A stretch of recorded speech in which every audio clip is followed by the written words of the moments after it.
So with the rack pull, you're going to set the bar up at around about knee height. From here, you'll see my feet are just kind of around about shoulder width or just slightly narrower than that, and then the grip's wider than the knees. I'd recommend using wraps on this one, just so your grip isn't the first thing to fail. We want to make sure that the glutes and the lower back and the mid back are all in charge here. So use wrist wraps to help you with your grip. First thing you're going to do is just flatten out that spine, stick your bum out, create a nice sharp hinge through the hips. You want the spine tight in that position. It's going to stay in this position the whole way through. The spine itself isn't going to bend. It's all coming from the hips. Now, first you'll see we lock the lats in, so we tighten up the back, and we simply do that by rotating the elbows backwards, and we try and protect the armpits. So you want to try to close the armpits off as much as possible. So the back, the sides of your back, everything should be nice and tight.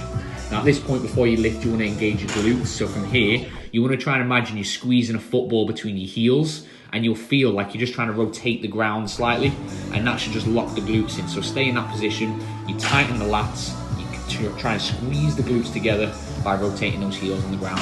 Now from here, pull the bar up by just creating that force through the hips. You drive your hips towards the bar, and you try and tuck your hips underneath at the top. So you don't extend the lower back, you don't lift the chest, keep your chin either neutral or tucked down, and you drive your hips under the bar. So at the top you should feel your glutes clench, and then that creates that stop point to finish the rep at the top. Come down, now you don't need to come down super slow, but you come down in the same position that you went up basically. Reset the bar on each rep on the rack pull, and then retighten and then pull again.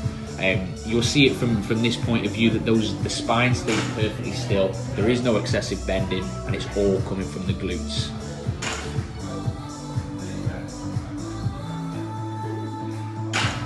This particular demonstration, you're just going to quickly see how I don't want this performed, and that's with kind of no engagement through the mid back and the lats to start off with. That's just ripping the bar off the pins and then extending through the lower back and lifting the chest, and you'll see there's just a lot more movement from the spine.